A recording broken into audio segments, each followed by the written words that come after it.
Chapter 2. Definitions. Any complex conversation worth having should first rest upon a set of definitions. No debate, no agreement, and no lasting trust can be secured without the parties involved understanding the definitions of the words being used. The following definitions will be used throughout the 3 parts of this field manual, not so that you can like or agree with these definitions, but so that the definitions in the context of this manual can be consistently understood. 2.1. Sedition. Sedition is overt conduct or speech inciting or provoking people to rebel or resist authority, especially that of the state or of a specific governing body. In other words, it is that which happens in plain sight of our enemy. Sedition can involve violent or nonviolent actions or speech. 2.1.1. Propaganda. Generally, propaganda is information, especially of a biased nature, used to promote a cause or a point of view. The word propaganda typically carries with it the assumption that something is false or misleading. This doesn't have to be the case. Propaganda can be false or entirely true, but what makes propaganda different from other forms of communication is that propaganda is information used specifically to change the way people think or to move the conversation in a specific direction. 2.2. Subversion. Subversion is an attempt to transform the established social order and its structures of power, authority, and hierarchy. Subversion refers to a process by which the values and principles of a system in place are questioned, contradicted, or reversed, usually through underhanded processes, as opposed to open belligerency. In other words, it is that which happens without our enemy seeing. Subversion can involve violent or nonviolent actions or speech. 2.3. Sabotage. Sabotage is a deliberate action aimed at weakening a polity or corporation through subversion, obstruction, disruption, or destruction. Sabotage can range from intentionally doing poorly at a job to creating a disruptive atmosphere among workers by questioning managers to actively destroying property. The word sabotage has its roots in the practice of peasant workers shoving their shoes into the gears of factories. Sabotage can involve violent or nonviolent actions or speech.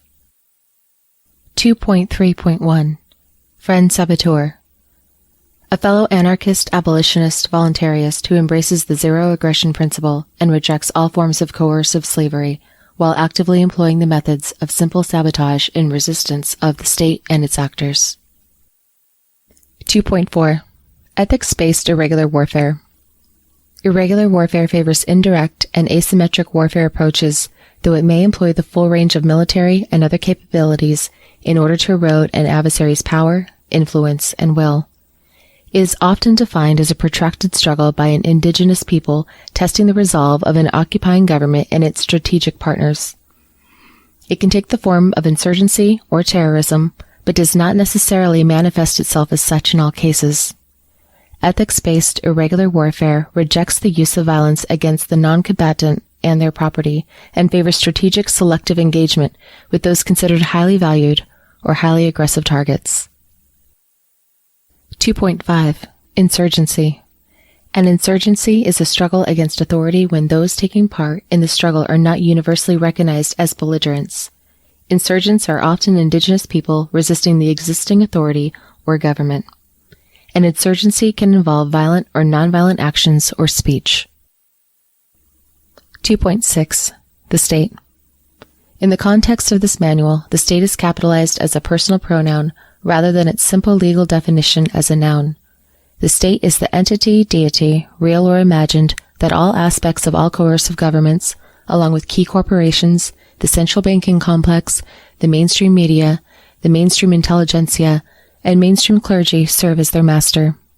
This includes the so-called shadow governments and all those behind the scenes who intentionally facilitate the dominance of humanity through the use of violence and threats of violence coupled with theft and lies.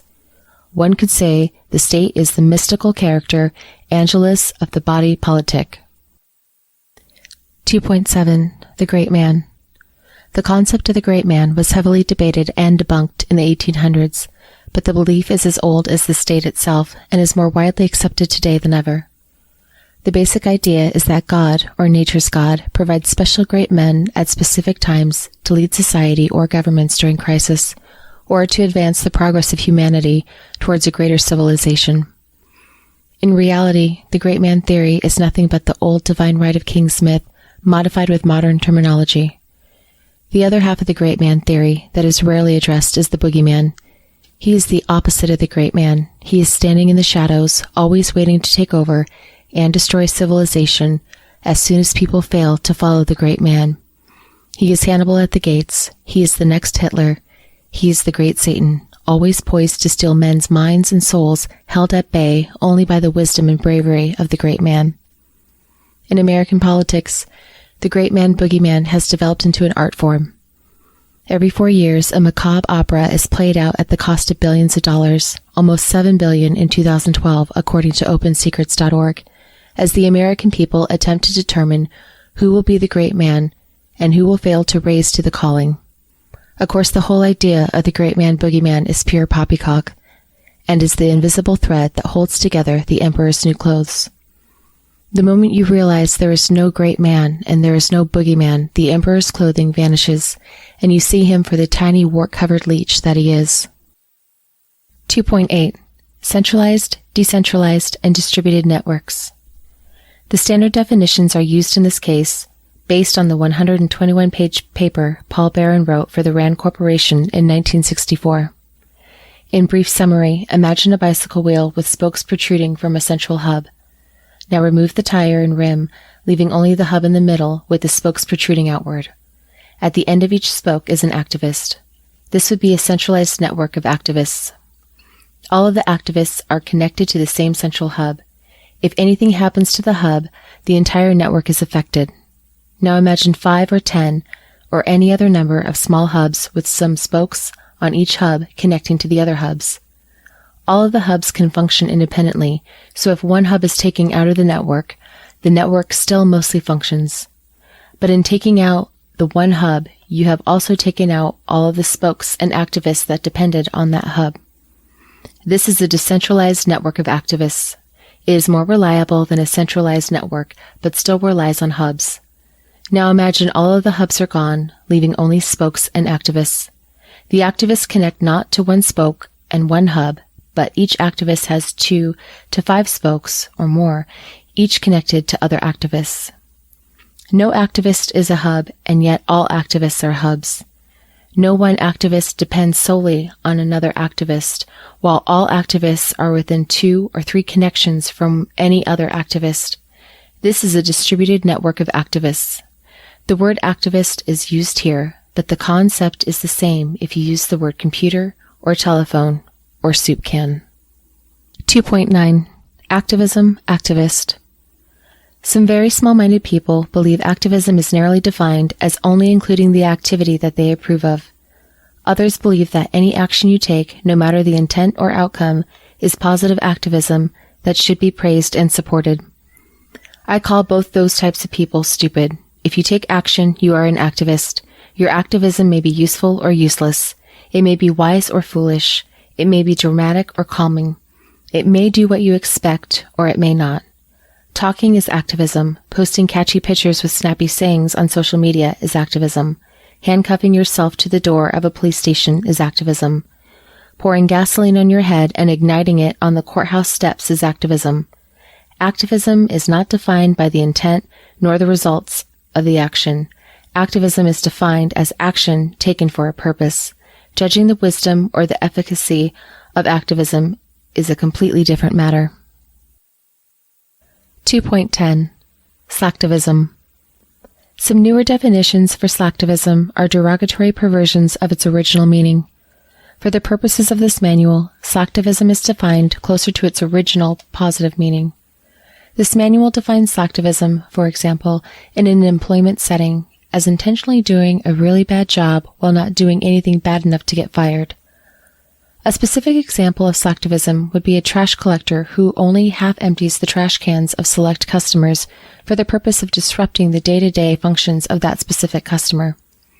Or a waiter could find himself too busy helping one customer with minor issues to attend to the basic needs of an important customer who is the target of the slacktivism.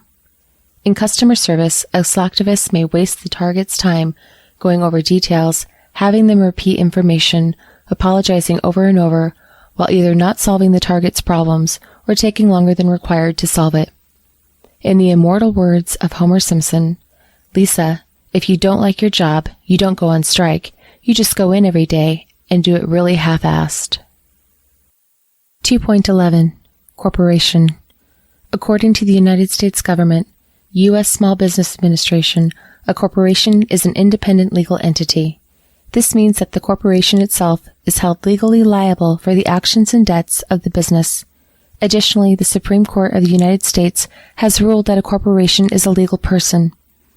The legal person status of corporations give the business perpetual life. Deaths of officials or stockholders do not alter the corporation. And the SCOTUS has ruled that corporations, like humans, have certain rights that are protected by the U.S. Constitution. I may not like this definition, and you may not like this definition. Too bad. This is how the U.S. government sees it, and most other governments largely agree. Therefore, this is how the word will be used in this manual. You may like corporations or you may hate them. It doesn't matter.